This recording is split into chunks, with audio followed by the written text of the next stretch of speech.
শুভ সকাল বন্ধুরা।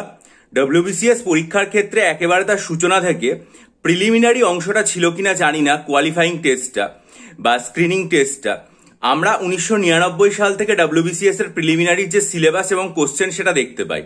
এতদিন পর্যন্ত যেটা হয়েছে তাতে ডব্লিউবিসিএস এর যে মেন পরীক্ষার সিলেবাস সেটা 2014-15 সালে একবার পরিবর্তন হয়েছিল, কিন্তু সেক্ষেত্রেও প্রিলিমিনারি পরীক্ষাতে কখনো হাত দেওয়া হয়নি, তার সিলেবাস পুরোপুরি অবিকৃত অবস্থাতেই ছিল। কিন্তু এবার যে পরিবর্তনটা আসতে চলেছে ডব্লিউবিসিএস 2025-এর পরীক্ষা থেকে, সেক্ষেত্রে কিন্তু এই ধরনের পরিবর্তনগুলো প্রিলিমিনারিতে এলো এবং সেই পরিবর্তনগুলো কি কি এলো সেটা আজকে আমরা আলোচনা করবো এই ভিডিওতে। আশা করি আপনারা পুরো ভিডিওটা যদি মনোযোগ দিয়ে দেখেন তাহলে আপনারা অনেকটাই উপকৃত হবেন। দেখুন, এতদিন পর্যন্ত প্রিলিমিনারি পরীক্ষায় একটাই পেপার পরীক্ষা হতো 200 নম্বর। এবার থেকে প্রিলিমিনারি পরীক্ষায় দুটো পেপার পরীক্ষা হবে, একটা হচ্ছে জেনারেল স্টাডিজ 1 আর একটা হচ্ছে জেনারেল স্টাডিজ 2। তার মধ্যে যেটা বলার সেটা হচ্ছে এই যে এতদিন পর্যন্ত পরীক্ষা হতো তাতে দেখবেন এই 200 নম্বরের পেপারের যে পরীক্ষা সেই পরীক্ষার জন্য আমাদের সময় দেওয়া হতো 2.5 ঘন্টা করে, কিন্তু এখন কিন্তু আর 2.5 ঘন্টা সময় দেওয়া হবে না, বরং সময় কমিয়ে দেওয়া হয়েছে। 200 নম্বরের এক একটা পেপারের জন্য আপনি সময় যেটা পাবেন সেটা হচ্ছে 2 ঘন্টা করে সময়। 3 নম্বর যেটা বলার সেটা হচ্ছে এই যে জেনারেল স্টাডিজ পেপারটা রয়েছে তার মধ্যে দ্বিতীয় যে পেপারটা, সেই পেপারে মিনিমাম কোয়ালিফাইং মার্কস যেটা সেট করা হয়েছে সেটা হচ্ছে 33%। অর্থাৎ আপনাকে 200-র মধ্যে এই পেপারটাতে ন্যূনতম 66 পেতেই হবে। তাই মোটামুটি আপনি আপনার টার্গেট যেটা সেট করে রাখুন যে আপনি এই পেপারে 200-র মধ্যে 70 পাবেন। আপনি এটাতে 200 যদি 70 পেয়ে যান তাহলে এটাতে আর কিছু পাওয়ারই দরকার থাকলো না। আপনি একবারে এরপরে 1 নম্বর পেপার যেটাতে আছে সেটার উপর ভিত্তি করে আপনার যে কাট অফ মার্কসটা হবে সেটা নির্ধারিত হবে এবং যেটাই ভিত্তি করে আপনি মেন পরীক্ষায় সেই বছরের জন্য বসার সুযোগটা পাবেন। মনে রাখবেন যে আপনাকে কিন্তু দুটোর পরীক্ষায় দুটোতেই অ্যাপিয়ার করতে হবে, কোনো একটাতেই অ্যাপিয়ার করলেন না এরকম হবে না। এবং একজন রেকগনাইজড ইউনিভার্সিটি থেকে পাশ করা গ্র্যাজুয়েট ছাত্র যে ধরনের জ্ঞান থাকে বা নলেজ থাকে তার উপর ভিত্তি করেই আশা করা হচ্ছে যে এই ধরনের প্রশ্নপত্রগুলো সেট করা হবে। এবার আপনারা দেখবো যে এখানে কি কি আসছে পরীক্ষাতে। দেখুন, ইংরেজি কম্পোজিশন 20, আগে ছিল 25, অর্থাৎ এখানে গুরুত্বটা 5 নম্বর কমলো। জেনারেল সায়েন্স 20 নম্বর, আগে ছিল 25, সেটাও 5 নম্বর কমলো। Current affairs national international importance আগে ছিল 25, এখন 5 নম্বর কমে দাঁড়ালো 20। Geography of India special reference to West Bengal আগে ছিল 25, এখন কমে দাঁড়ালো 20। হিস্ট্রি অফ ইন্ডিয়া আগে ছিল 25, এখন কমে দাঁড়ালো 20। আবার ন্যাশনাল মুভমেন্ট এটা আগে ছিল 25, এখন কমে দাঁড়ালো 20। অন্যদিকে পলিটি এবং ইকোনমি আগে ছিল কত? আগে ছিল হচ্ছে টোটাল 25 নম্বর এবং সেখানে নম্বরের কোনো বিভাজন ছিল না, কিন্তু এখন টোটাল এটা 25 থেকে বেড়ে এর পরিমাণ দাঁড়ালো 40 এবং এটা 20+20-তে পরীক্ষা প্রশ্ন আসবে 20+20 নম্বর।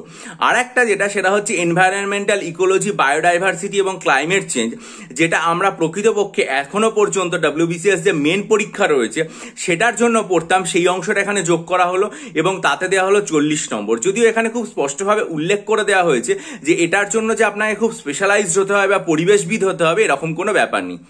সাধারণত আমরা প্রত্যেকেই গ্র্যাজুয়েশন পর্যন্ত, আমরা যখন গ্র্যাজুয়েট ছিলাম তখন আমাদের এনভায়রনমেন্টাল স্টাডিজে ক্যালকাটা ইউনিভার্সিটির মতো জায়গাতে একটা পরীক্ষা দিতে হতো পেপার 50 নম্বরের।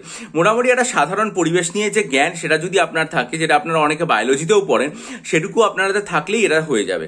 এরপরে যেটা বলা হয়েছে জেনারেল স্টাডিজ 2, যে পেপারটা সম্পূর্ণভাবে যারা শুধুমাত্র এতদিন ডব্লিউবিসিএস পরীক্ষার জন্য প্রস্তুতি নিতেন তাদের ক্ষেত্রে পুরোপুরিভাবে নতুন।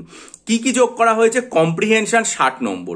তারপরে যেটা যোগ করা হয়েছে interpersonal skill including communication skill 10 নম্বর। লজিক্যাল রিজনিং অ্যানালিটিক্যাল এবিলিটি 35 নম্বর। ডিসিশন মেকিং প্রবলেম সলভিং 30 নম্বর। জেনারেল মেন্টাল এবিলিটি 30 নম্বর। বেসিক নিউমেরিসি অর্থাৎ সংখ্যা সম্পর্কে জ্ঞান, ম্যাগনিচিউড, তারপরে হচ্ছে ডেটা ইন্টারপ্রিটেশন, ডেটা, তারপরে চার্ট, গ্রাফস, এগুলো সব মিলিয়ে 35 নম্বর, অর্থাৎ টোটাল 200। তাহলে দেখুন, এতদিন পর্যন্ত আপনাদের যে অঙ্কের কথাটা সেটা কিন্তু আলাদাভাবে প্রিলিমসে উল্লেখ করা হতো না। জেনারেল ইন্টেলিজেন্স বা রিজনিং যেটা রয়েছে বা জেনারেল মেন্টাল এবিলিটি যেটা রয়েছে তার ভেতরে অঙ্ক আসতো, কখনো 5, কখনো 10। এবার এই সংখ্যা সম্পর্কীয় যে জ্ঞান বা অঙ্কের যে জায়গাগুলো সেগুলো একেবারে বেড়ে দাঁড়ালো হচ্ছে 35 নম্বর, যদিও তার মধ্যে ডেটা ইন্টারপ্রিটেশনের যে অংশটা সেটাও অন্তর্ভুক্ত রয়েছে। জেনারেল মেন্টাল এবিলিটি, যেটা সাধারণত আমরা এতদিন মনে করতাম 25 নম্বরের থাকে, সেটার পরিমাণ বেড়ে দাঁড়ালো 30 নম্বরের। Decision making, problem solving, logical reasoning বা অ্যানালিটিক্যাল এবিলিটি, এই যে 35 প্লাস 30 নম্বর যোগ করা হয়েছে 65, এগুলো আগে মোটামুটি জেনারেল মেন্টাল এবিলিটির মধ্যেই থাকতো। অর্থাৎ আপনি এতদিন পর্যন্ত জেনারেল মেন্টাল এবিলিটি, যার মধ্যে অঙ্কেরও কিছু অংশ ছিল, সেটা 25 নম্বরে দিতেন, সেটার পরিমাণ বেড়ে দাঁড়ালো 35 যোগ 30 যোগ 30 যোগ 35। ঠিক আছে, অর্থাৎ 35 যোগ 35 70, আর 30 হচ্ছে 100 প্লাস 130 নম্বর এখানে দাঁড়ালো।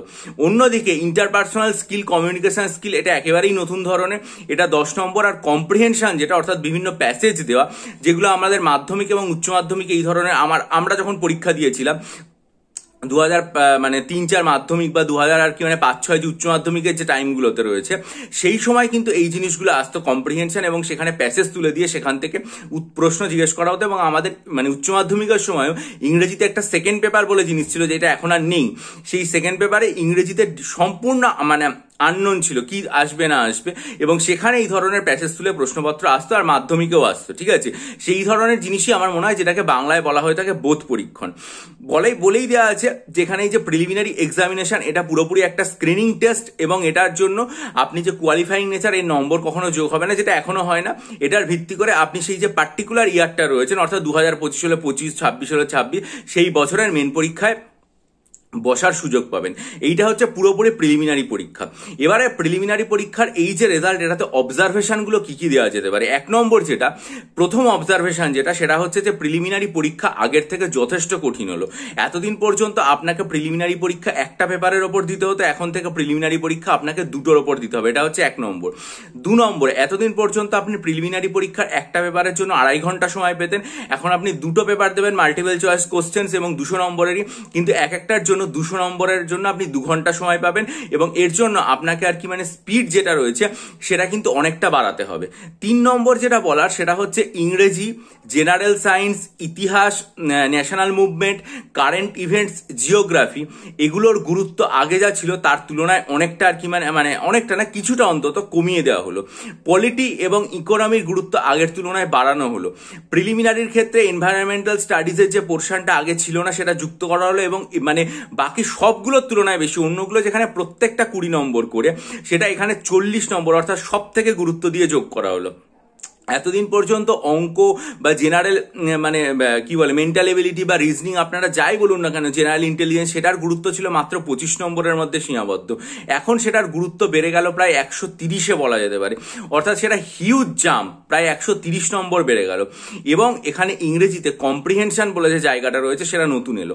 তবে আমি বলবো যে সেকেন্ড পেপার যে জিনিসটা দেখছি, সেটাতে আমি মানে এখনো তো আমরা জানি না যে প্রশ্নপত্রের ধরন কেমন হবে, যদিও ইউনিয়ন পাবলিক সার্ভিস কমিশন আয়োজিত যে সিভিল সার্ভিস এক্সামিনেশন, সেখানকার যে প্রশ্নপত্র একদম সেটা মানে সেখান থেকে অনেকটাই নেওয়া হয়েছে বা অনুসরণ করা হয়েছে। এখন প্রশ্নপত্রের লেভেলও সেখানে নিয়ে যাওয়া হবে, নাকি প্রশ্নপত্রটা অপেক্ষাকৃত আর কি মানে সহজ করা হবে, সেটা আমরা এখনো জানি না। এখন দেখা যাক যেরকম করা হয়। তবে আমার যেটা মনে হয় যে এই যে পেপারটা রয়েছে, সেটাতে যারা জেনারেল ইন্টেলিজেন্সের এই পোর্শনটা যথেষ্ট ভালো জানবেন, বা মানে অঙ্কের যে জায়গাটা গুরুত্ব হবে, তাদের ক্ষেত্রে কিন্তু এই পেপারটাতে মানে 66 বলেছে, আমি একটু বাড়িয়ে 70-ই ধরে রাখলাম। কারণ আপনার এখানে এই যে মানে রিজনিং বা মানে ম্যাথামেটিক্সের যে জায়গা, সেগুলো সব মিলিয়ে যদি 130 থাকে, তাহলে এই 130-এর মধ্যে আমার মনে হয় না যে আপনি মানে চেষ্টা করলে অন্তত তার অর্ধেক নম্বর কি পাবেন না। আর কম্প্রিহেনশনে কিছু মনে হয় যে এই জায়গাটাতে নিশ্চয়ই আর কি মানে পাস করতে খুব একটা সমস্যা হয় বলে মনে হচ্ছে না। এখন প্রথম বছরের পরীক্ষাটা, জানি না সেটা আর কি মানে শেষ পর্যন্ত কবে হবে, মানে 27-এ হবে না কবে হবে, যবেই হোক না কেন, সেটা না দেখলে আমরা এখনো পর্যন্ত বুঝতে পারছি না। তবে আমার এক্ষেত্রে একটা আর কি মানে নিজস্ব মতামত আছে এখানে বলার, সেটা হচ্ছে যে এনভায়রনমেন্টাল স্টাডিজের গুরুত্বটাকে এতটা বাড়ানো হলো কেন, আমি মানে এই জিনিসটা বুঝতে পারছি না। যেখানে জেনারেল সায়েন্স, যার মধ্যে ফিজিক্স রয়েছে, কেমিস্ট্রি রয়েছে, বায়োলজি রয়েছে, টেকনোলজি রয়েছে, মোটামুটি 4টে জায়গাকে তো এটা কভার করে, সেই 4টে জায়গার যে গুরুত্ব, সেটা 25 থেকে আরো কমিয়ে 20 করে দেওয়া হলো। আর মানে শুধুমাত্র এনভায়রনমেন্টাল স্টাডিজের গুরুত্বটাকে 40 নম্বর করে দেওয়া হলো। যদিও বর্তমান বিশ্বে আমরা দেখতে পাই যে বিভিন্ন দেশের মধ্যে বা আন্তর্জাতিক স্তরে এনভায়রনমেন্টকে খুবই গুরুত্ব দেওয়া হচ্ছে, পরিবেশকে, সম্ভবত সেই কারণেই করা হয়েছে। কিন্তু আমার যেটা মনে হয় যে এনভায়রনমেন্টাল স্টাডিজ সেটাকে বরং 20 নম্বরে রেখে, যেহেতু সায়েন্সের মধ্যে ফিজিক্স, কেমিস্ট্রি, বায়োলজি এবং টেকনোলজি 4টে পোর্শন আছে, এইটাকে 40 নম্বর করে দেওয়া যেত, আর ইএনভিএসটা 20 নম্বর। আর এইখানে যেটা রয়েছে সেটা হচ্ছে মানে পলিটি এবং ইকোনমি, প্রত্যেকটা যে আর কি মানে 20 আর 20 নম্বর রয়েছে, সেই জায়গাটা ঠিক আছে, সেটাতে কোনো অসুবিধা নেই, সেটা দিয়ে দেওয়া আছে। এই হচ্ছে পুরোপুরি ওভারঅল প্রিলিমিনারি। তবে আমি আবার বলবো যে প্রিলিমিনারি পরীক্ষা আগে যেটা ছিল, এটা আমার একেবারেই ব্যক্তিগত মতামত যে প্রিলিমিনারিটা আগের থেকে অপেক্ষাকৃত কঠিন হতে যাচ্ছে। কারণ এতদিন পর্যন্ত আপনাকে প্রিলিমিনারিতে এই যে ইংরেজি কম্প্রিহেনশন, ঠিক আছে, আর 2 নম্বর হচ্ছে ইএনভিএস এর যে জায়গাটা, সেই দুটো আপনাকে আলাদা করে পড়তে হতো না, কিন্তু এখন আপনাকে এই দুটো জায়গাতেও আলাদা করে পড়তে হবে। এবং সবচেয়ে বড় কথা, আপনি এতদিন পর্যন্ত মেন্সের ক্ষেত্রে ইএনভিএস এ তাও প্রস্তুতি নিয়ে এসছেন, কিন্তু কম্প্রিহেনশনের জায়গাটা কোন ধরনের প্যাসেজ থাকবে এবং সেখান থেকে কি ধরনের প্রশ্ন উত্তর থাকবে সেটা আপনি এখনো পর্যন্ত কিছুই জানেন না, অন্তত যতদিন না পর্যন্ত প্রথম পরীক্ষাটা না হচ্ছে, সেটা স্ট্যান্ডার্ড কি রাখা হবে। তাই জন্য আমার মনে হয় যে এটা আগের তুলনায় অপেক্ষাকৃত কঠিন হয়েছে। এবার এইটা হচ্ছে একেবারেই আমার ব্যক্তিগত ওপিনিয়ন। যে সমস্ত পরীক্ষার্থীরা সিলেবাস দেখেছেন বা যারা অল ইন্ডিয়া পরীক্ষা দেন, তারা নিশ্চয়ই আপনাদের মতামত আমাকে জানাবেন গুরুত্ব সহকারে, তাতে আমি ঋদ্ধ হব এবং আরো সমৃদ্ধ হব। আপনাদের সেই মতামতের অপেক্ষায় থাকলাম। তবে আমি আবারও বলছি যে সবার শুরুতে আপনারা কিন্তু 2024-এর যে ডব্লিউবিসিএস পরীক্ষা, যেটার প্রিলিমস পুরোপুরি অপরিবর্তিত আছে, সেটার দিকে গুরুত্ব দিন, সেটার মেন্সের ওপর গুরুত্ব দিন। কারণ আগে সেই জিনিসটা হয়ে যাক, তারপরে ভবিষ্যতে আপনি এটার জন্য পড়া শুরু করবেন। কারণ এখনো পর্যন্ত 24-এর ফর্ম ফিল আপ হয়নি, 24-এর নোটিফিকেশন হয়নি, 24-এর পরীক্ষা হয়নি, আগে 24 হবে, তারপরে 25 হবে, ঠিক আছে। সেই জন্য অনেকেই আমাকে তো বারবার করে আর কি মানে মেসেজ করছেন, হোয়াটসঅ্যাপ করছেন, ইমেলে জিজ্ঞাসা করছেন যে আমি অনলাইন ব্যাচ শুরু করছি কিনা। বলছি একেবারেই নয়, কারণ আমি ওবিসি ক্লাসের জন্য 2024-এর ডাব্লিউবিসিএস ব্যাচই কিছু শুরু করিনি। আগে সেটা হোক, তারপরে এটা হবে। আপাতত আপনারা যদি মনে করেন ডেসক্রিপটিভ বাংলা, ইংরেজি, কারেন্ট অ্যাফেয়ার্স এবং ডেসক্রিপটিভ অ্যারিথমেটিকের জন্য স্টাডি মেটেরিয়াল নিতে চান, তাহলে 19 জানুয়ারি, 9 ফেব্রুয়ারি এবং 2 মার্চের ভিডিও মনোযোগ দিয়ে দেখে ডেসক্রিপশন বক্সে আমার যে ইমেল আইডি রয়েছে সেটার মাধ্যমে যোগাযোগ করতে পারেন। তাহলে এগুলোর জন্য আপনার যে ডেসক্রিপটিভের যে প্রস্তুতি, কারণ সেগুলোও তো আপনাকে লেখালেখির মাধ্যমে প্রস্তুতি নিতে হবে, সেগুলোর প্রস্তুতি আপনার অনেকটাই আর কি মানে এগিয়ে থাকবে।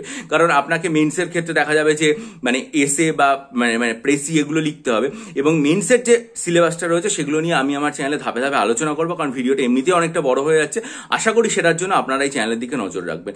ভালো থাকুন, বিজয়ী হন, সফল হন। ভিডিওটা লাইক করে বন্ধুদের মাঝে ছড়িয়ে দিন এবং অবশ্যই চ্যানেলটা সাবস্ক্রাইব করে বেল আইকন প্রেস করুন। ভালো থাকবেন।